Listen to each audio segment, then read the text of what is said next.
The movie begins in the aftermath. Lena, a former army soldier turned cellular biology professor, sits in a sterile quarantine room, being questioned by a man in a hazmat suit. His face is obscured. He's asking her about what happened inside something called the Shimmer. Lena is pale, confused, and clearly traumatized. Her memory is fragmented. She's the only known survivor of an expedition into a mysterious environmental anomaly. And no one fully understands how she came back. Flashback to earlier. Lena is grieving the disappearance of her husband Kane, a soldier who vanished nearly a year ago on a classified mission. She's emotionally shut down, teaching cell division to her university students, while secretly punishing herself over an affair she had with a colleague. Then, without warning, Kane walks through their bedroom door. But something's wrong. He's cold, vacant, like a ghost. He doesn't know where he was or how he got back. Moments later, he starts bleeding internally and seizing. On the ambulance ride, black SUVs intercept the vehicle. Lena and Kane are both taken into custody. Lena awakens at Area X, a government facility near the coast. There she meets Dr. Ventress, a clinical and distant psychologist overseeing a mysterious zone known as the Shimmer, a slowly expanding phenomenon caused by what appears to be a meteor strike that hit a lighthouse 3 years prior. The Shimmer is a glowing, translucent wall of light that's swallowing everything in its path: forests, swamps, military bases, entire ecosystems. Every expedition sent in, drones, soldiers, scientists, has disappeared. No communications return. No bodies come back. Except Kane. And now he's dying. Driven by guilt, scientific curiosity, and a need for redemption, Lena volunteers to join the next expedition, this time composed entirely of women, all with scientific or medical backgrounds, and personal demons. The group consists of Dr. Ventress, the cold, controlling leader, later revealed to be dying from cancer. Josie Roddick, a gentle, soft-spoken physicist who struggles with self-harm. Anya Thorensen, a hardened paramedic with anger issues and possible substance abuse history. Cass Shepard, a surveyor with a tragic past, having lost her daughter. And Lena, who tells no one about Kane. They cross into the Shimmer. And almost immediately, everything changes. Their watches stop working. They lose track of time, waking up intense days later with no memory of setting up camp. Their rations are depleted, indicating they've been inside for 3 or 4 days already. The environment is beautiful, but unsettling. Plant life is mutating. Flowers of different species grow from the same stem.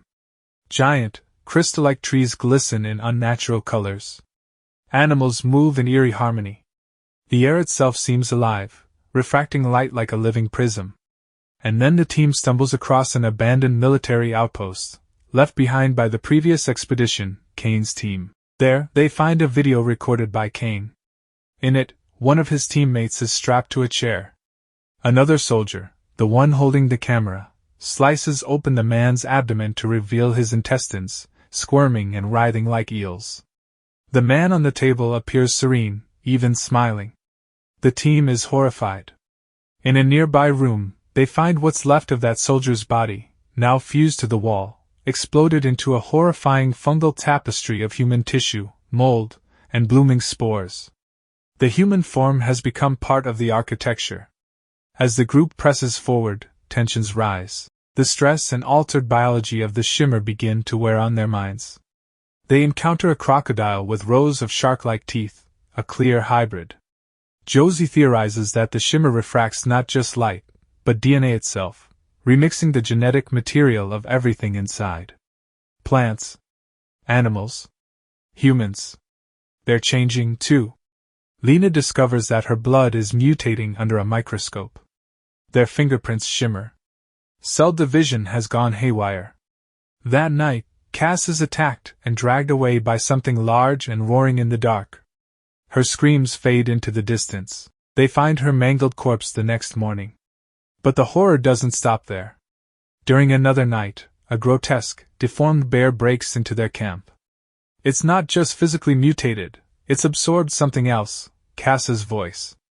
When it roars, it mimics her dying screams. The women are frozen in terror. Anya, increasingly paranoid and unstable, believes Lena is hiding information and ties her to a chair. Then the bear returns. In a chaotic attack, it kills Anya, mauling her to death before being shot by Josie and Lena. The trauma begins to fracture the remaining group. Josie becomes increasingly withdrawn. She doesn't want to face a violent end like the others. One morning, she calmly walks into a garden where humanoid plants, shaped like people, grow in stillness. She quietly becomes one of them, letting her body be rewritten by the shimmer instead of resisting. Dr. Ventress, growing weaker, pushes ahead to the lighthouse, the point of origin. She's determined to see what lies at the source before her cancer kills her. Lena follows her. The lighthouse is overgrown, warped, and otherworldly. Inside, Lena finds the remains of Cain, the real Cain. He appears to have committed suicide with a phosphorus grenade. A scorched wall and a final video confirm it. In the footage, Cain speaks cryptically about not being himself anymore. He then turns to the cameraman and says, "Find Lena." He dies in a flash of fire. The camera turns, revealing a second Cain. A perfect copy.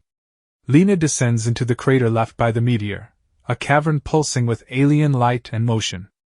There she finds Ventress in her final moments. The psychologist's body disintegrates into particles, then reforms into a swirling, faceless, alien being. It mirrors Lena's movements exactly.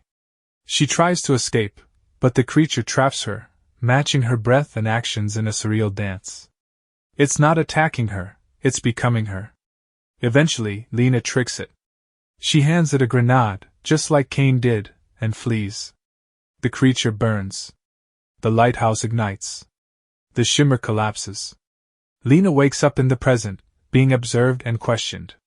She is told that the shimmer has vanished. The lighthouse is destroyed. No other survivors were found. The alien presence is gone, or so they think. In the final scene, Lena visits the duplicate Cain, still in quarantine. He looks at her with unease and asks, "You're not Lena, are you?" She doesn't answer. She asks him the same. They embrace. And in the final shot, both of their eyes shimmer, glowing faintly with alien light. Please subscribe and like for more movie recaps. Thank you so much for watching.